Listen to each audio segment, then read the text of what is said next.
Как-то, проходя по скверику при вокзальной площади, я неожиданно наткнулся на сидящего на скамейке старика. Облокотившись на палку, он, не мигая, смотрел куда-то вдаль. На вид ему было за 70. Меня поразила его внешность, его большая, аккуратная белая борода. Я отошел в сторону и стал наблюдать за ним. Он не обращал ни на кого внимания, продолжая сидеть в той же позе. Я подошел совсем близко и увидел. По щекам у него текли слезы.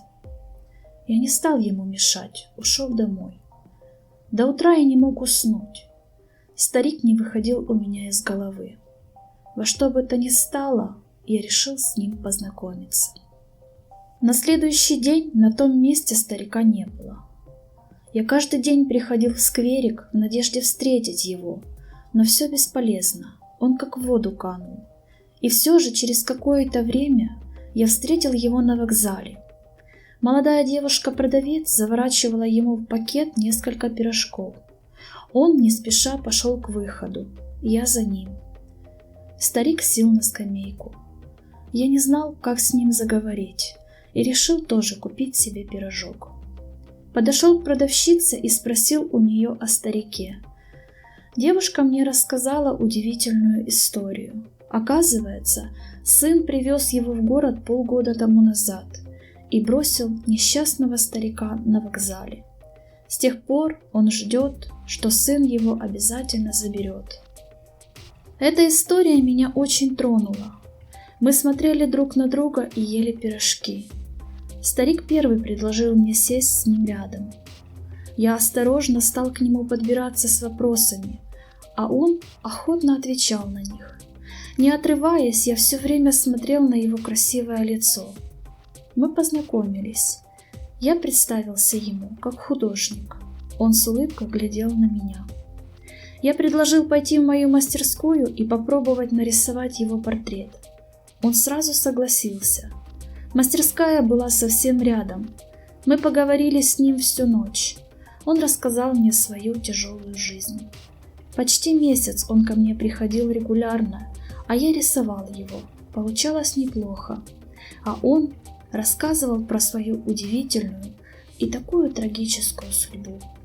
Оказывается, этот человек почти 10 лет просидел в сталинских лагерях, еще перед войной, и только в 50-х годах его реабилитировали.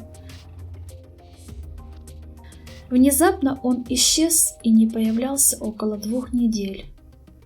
А когда вернулся, внешне очень изменился, стал совсем другим человеком, молчаливым, усталым.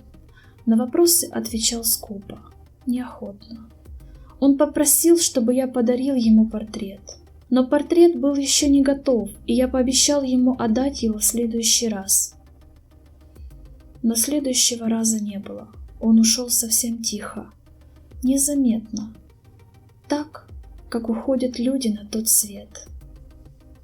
Прошло довольно много времени. Я повсюду его искал, но бесполезно, никто его не видел. И вот однажды прохожу мимо той скамейки, на которой когда-то сидел мой старик, а на ней 2 бомжа. Они часто старика видели и даже с ним общались. Я у них спросил о нем. Они с удивлением посмотрели на меня.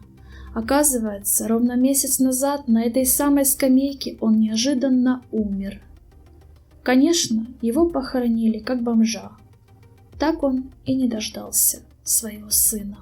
Но что самое поразительное, портрет старика постоянно исчезает с холста. Медленно пропадают очертания его лица, хотя портрет написан маслом. Это удивительное явление поражает многих моих знакомых. Я несколько раз портрет прописывал, но через какое-то время доставал его из ящика и удивлялся.